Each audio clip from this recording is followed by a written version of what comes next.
Okay, good morning again, New Life Tondo family. Good morning. Ayan.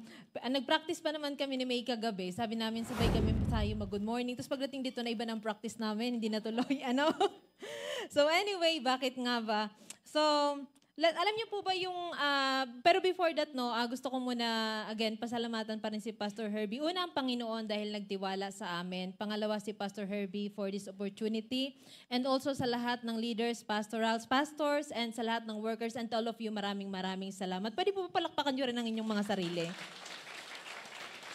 Alam niyo yung title na Under Construction, that's very special to me. And every time na may sinishare ako, itong sobrang close sa puso ko na, kumbaga di ba, napakaraming pwedeng i-share, ang daming pwede mong i-title. Pero itong Under Construction na title na to, talagang grabe ito pinaranas sa akin ng Panginoon. Pero dito yung sa outline ko, baka hindi ito masunod, no? Magsimula ako sa testimony. Why the word under construction, binigay ito mismo sa akin ng Panginoon years ago. More than 5 years, more than 6 years, or how many years nakalipas, no? Why? Alam nyo, aminin natin sa hindi, tayong mga tao, di ba, may mga pinagpe-pray talaga tayo kay Lord, mga basic, ang iba sobrang espesyal. And whenever na may pinagpe-pray tayo sa Panginoon na sobrang espesyal, ang iba dyan talagang, ang iba nga talagang grabe ang fasting, talagang lahat attendan ko na sa church, baka sakali sa paggawa ko nito, Lord, baka ibigay mo na itong sobrang espesyal na pinagpe-pray ko. Tapos, ang nakakatuwa sa Panginoon, at sa atin din naman, every time na tinutugon ng Panginoon ang prayer natin, aminin natin to. The more encounter, the more blessing or encounter sa Panginoon na mimit natin or nagkakaroon tayo ng mga experiences, ang faith natin tumataas. Tama po ba? Because the Lord will meet us at the level of our faith.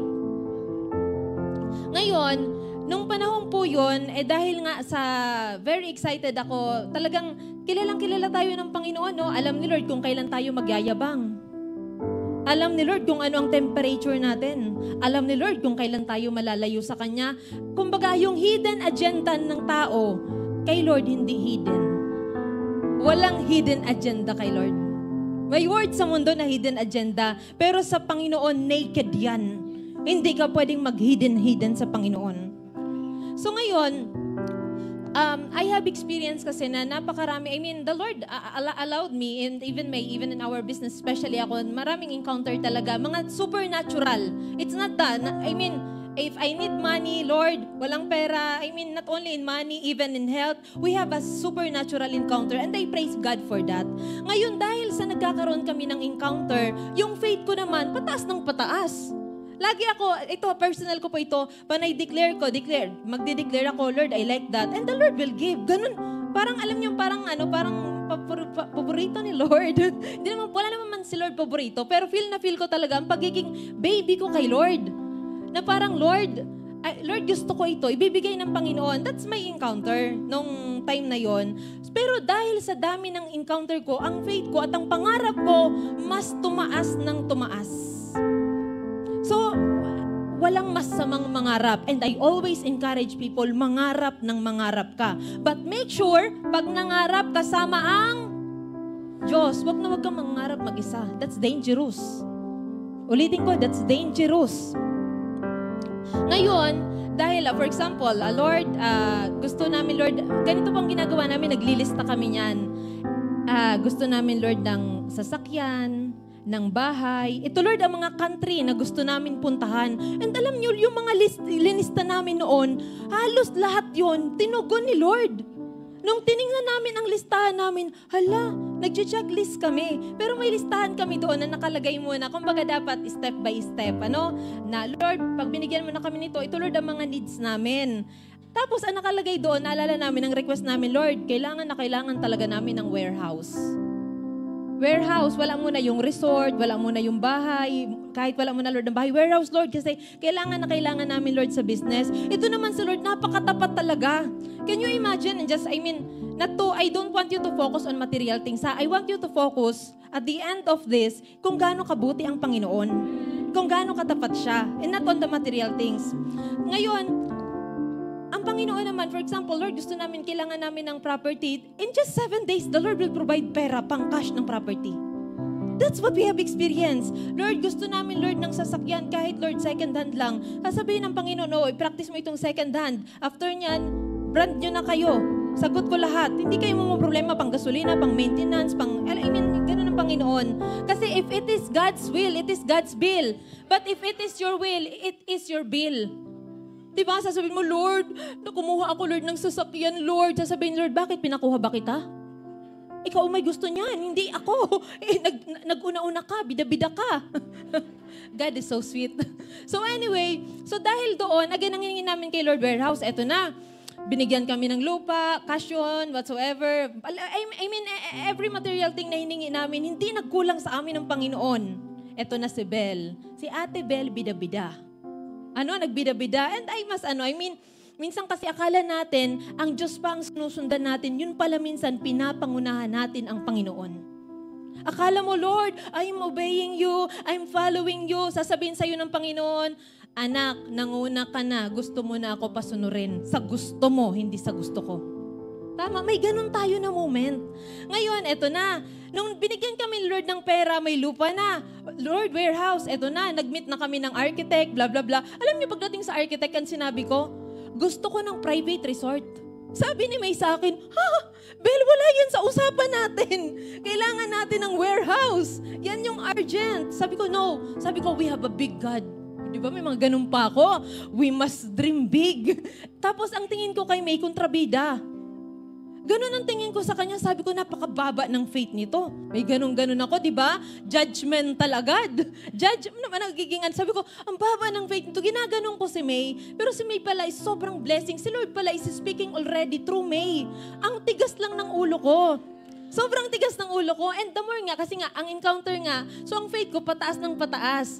Tapos, ang tingin ko lagi kay May, kontrabida talaga to. Grabe talaga. Kontra ng kontra. Sabi ko, kasi I have a big God, I should dream big. And that's God. The Lord wants us to dream big and big and big. Kasi ang laki-laki niyang Diyos. Hindi mo siyang pwedeng limitahan. Pero wait, may boundary. Eto na.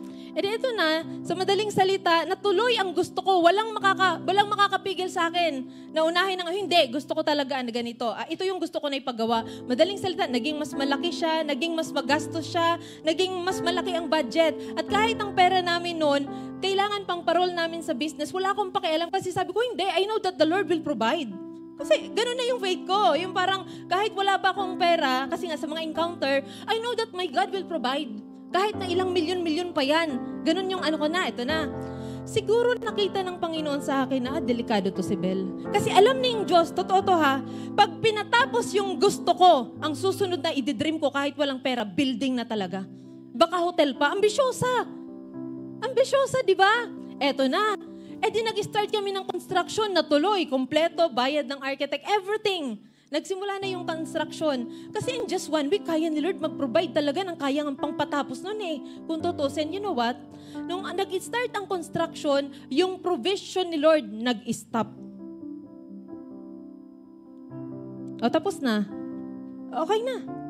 And then, hindi naman siya nag-stop actually. Kinontrol lang ni Lord. Kasi pag hindi ni Lord kinontrol, hindi na ako makontrol. Nakuha nyo yung karakter ng tao. I'm talking about myself. Ito na. Ito na. Nung nawala na yung alam nyo ang nangyari sa amin noon, and I am not ashamed to share this with you. Ang nangyari noon sa amin, nagkautang-utang kami. Imbis na walang sakit sa ulo. Pero may mga project na dumating, pero yung pera namin, hanggang sa nagkautang-utang talaga kami. Tapos dumating sa punto nung kasi si May yung accountant, nag-compute na siya. Akala ko kasi ang dami pa naming pera. Wow. Akala ko kasi talagang Nung kinumpute ni May, kasi siyang accountant, binigyan niya ako ng Belle, ito na lang yung pera ng company. Nung nakita ko, 6,000 pesos. Sabi ko, akala ko milyon-milyon pa. Belle, lahat ng mo, pambayad ng utang. Wala nang ganitong ganyan. Ito na yung liability ng company. Ito yung asset, ito yung liability. Di ba ganun sa business? May asset, may liability. Di nung nakita ko, kasi sabi ko, Lord, you are my God. Lord, ikaw pa naman, Lord, ang every time I testify, you are the God that I am exalting, Father God. Mga ganun-ganun ba? Yung mga may ganun tayo kay Lord, di ba? Pag nasa desperate moment, ako mahilig ako mag-declare. Sabi ko kay Lord, Lord, pag hindi mo ito, Lord, tinapos na construction, ito ang trap sa tao. ano na lang ang sasabihin ng tao. Aminin nyo sa hindi, trap ito. We always care about what people will say. Ang daming natatrap nito. Ano na lang ang sasabihin ng tao? Kaya minsan, paninindigan ang pagkakamali kasi nakakahiya sa ibang tao pero hindi nahiya sa Diyos. Tama. Eto na, nung nalaman ko na gano'n, edi yung faith ko nag-a-arise naman. Alam mo ginawa ko? Declare ako. Gusto ko mag-isa lang. Gano'n ang ginawa ko, mag-isa lang. So nagmo-moment ako kay Lord, Lord, you are God. At naalala ko noon, ang paborito kong kanta ay, ano yun? Sa lahat ng panahon. Kasi akala ko, yan ang laging kinakanta ko, mapasasakyan, maparoom, kahit saan ako lang. Kasi akala ko, when I worship and I worship God and I declare who He is, akala ko si Lord magmumove agad. Lord, sa lahat ng panahon, Ikaw ang Diyos ko. Diyos ka sa amin sa lahat ng oras. Ganon. Eto na, si Lord, tiniis ako. Wala talaga. Eto na, after 1 week, akala ko kakakanta ko noon. Magpo-provide si Lord. Tiniis pa rin ako. 2 weeks na. 3 weeks. Sabi ni May, hindi ka pa talaga titigil? Sabi, hindi ako titigil kasi dire-diretso ang construction. Dire-diretso. Pati yung mga kung anong mga luho na gagagawa ko sa buhay ko, okay? So, unstoppable. Okay, 9 minutes na lang. Ngayon, ang nangyari, alam niyo kung ano, nag-emote na ako kay Lord. Di ba may ganun tayo na moment when we are praying for something tapos hindi binibigay ng Panginoon, is nag-i-emote na tayo kay Lord. E di nag-emote na ako. Ikaw ang Diyos, Lord, na sinasamba ko. Bukang bibig ko sa ibang tao, Diyos ka. Lord, hindi ko naman binibida ang sarili ko ha. Di ba ikaw ang bida lagi? Every time I testify, it's you that I glorify. Then why did you stop, God? Alam mo si Lord, siguro si Lord nakulitan na rin sa akin. Kasi parang hindi ko siya bibitawan. And the Lord, kinatagpo ako ni Lord. I was invited sa isang church and that was the first time that I heard this song. Kasi tinatanong ko siya, asan ka na, Lord? Asan ka na nag-provide sa amin? And that was the first time na narinig ko itong kanta sa church na yon. Ang kanta yung, all my life you have been... I'm sorry ha, hindi magandang boses ko. But para lang ma-relay ko sa inyo yung message, I will try. Ano nyo lang, pagtiyagaan nyo lang ng konti, ha? Gusto kong maging matyaga kayo. Remember, under construction. Kaya maging matyaga, ha? Okay? So anyway, kumakanta noon, that was the first time marinig ko yung kantang Goodness of God. Nakaganyan lang ako, oh. Arrogant, no? Parang ang arrogant kay Lord. Kumakanta yung sa worship, all my life you have been faithful. All my life you have been so.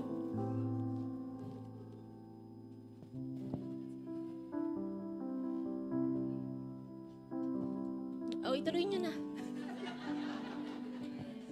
Alam nyo kung habang kinakanta siya yung lyrics, di ba, all my life? Alam mo yung naririnig ko? Sabi sa akin ng Diyos, Bel, buong buhay mo, naging tapat ako. All your life, Bel, I've been faithful to you. You know what? When I was hearing that, ulit-ulit ko, at yung worship leader, siguro 30 minutes, yung kanta, puro lang goodness of God. Ulit na ulit. Walang tigil yung kanta. Ulit nang ulit siya. Pero ang naririnig ko lang si Lord, kinakausap ako, buong buhay mo, Bel, naging tapat ako. Naging tapat ako. I was there, Bel. I was there. Naging tapat ako. Hindi kita pinabayaan. Andun ako sa moment na lowest ka. At ngayon, prinubide kita. Andun ako, Bel, sa lahat ng moment ng buhay mo. That was the message to me by God. Pagdating sa bahay, alam niyo kung hinanap ko, anong title ng song na yon? The Goodness of God. Pinaulit-ulit ko siya, I think for 2 hours. Nakanta, yun lang kinakanta ko. And for the first time in my life, the Lord taught me how to pray 2 words in 2 hours. Because the Lord made me realize, masyado ka na kasing nagyabang. Pinapangunahan mo na ako. Akala mo ako pa ang nangunguna sa'yo, pero pinangunahan mo ako, Bel. Alam mo, naging prayer ko na lang, sorry Lord. And after that, so there was a humility. Humility. After that, alam mo, sabi sa akin ng Panginoon, I will not finish my construction. You will be under construction, Bel. Alam niyo kung ang daming gusto natin ipakonstruct kay Lord. Lord, can you build my life? Or can you build my dream? Sasabihin ni Lord, no, my child, I will build you first before I will build your dream. Tama po ba? So, nung narinig ko yun sa Panginoon, and marami pang encounter, humility muna. Nung nagkaroon ako ng humility, and pagkatapos there was a message sa isang church na para ako nabuhayan, the Lord restored me. And guess what? In just 1 month, lahat ng nawala sa amin, lahat ng nauubos na fund, lahat binalik ni Lord in just 1 month.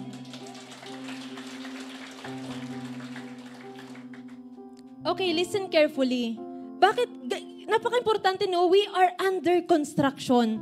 Alam niyo po ba, napaka-importante kung saan natin binibuild ang life natin? And can I just read first this verse sa inyo? Matthew chapter 7, verse 24 to 27. The wise and foolish builders. Therefore, everyone who hears these words of mine and puts them into practice is like a wise man who built his house on the rock. The rain came down, the streams rose and winds blew and beat against that house, yet it did not fall because it had its foundation on the rock.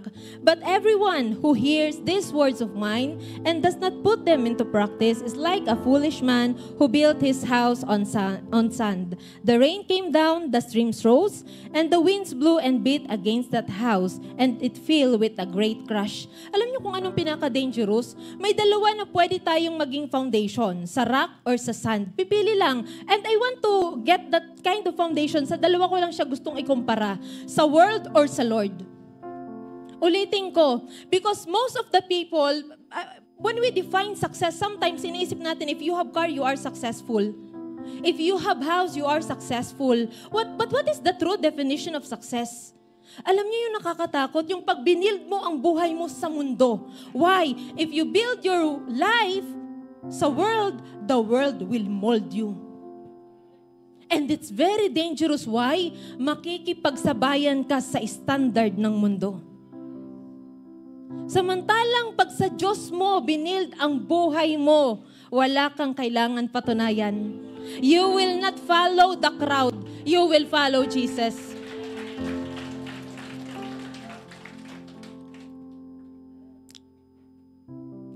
The foundation, kapag nagbibuild ng building, alam niyo yung pinaka-importante, it's very easy. Some of us, parang gusto namin, Lord, makapagawa ng 3-story, hanggang 4th floor, hanggang 5th floor. Lord, mataas. Alam niyo po ba na bago gumawa ng building, may actually maraming elements sa pag-construct ng building, but I want to focus only sa 3. Una, soil. Saan ka magbibuild? Anong klaseng lupa? Kasi baka gusto mo naman ng hanggang 10th floor, tapos ang soil mo pala sobrang lambot. That's dangerous. Number 2, builder. Listen carefully. The Lord is looking for people who will choose Him as builder. Kasi gustong-gusto natin tayo ang mag-build ng buhay natin. Tapos ang problema, pag tayo ang nag-build ng buhay natin, ang daming sablay, ang daming palpak, and some of us minsan nagiging insecure. Paano? Tingin ng tingin sa crowd. That's why the Lord wants.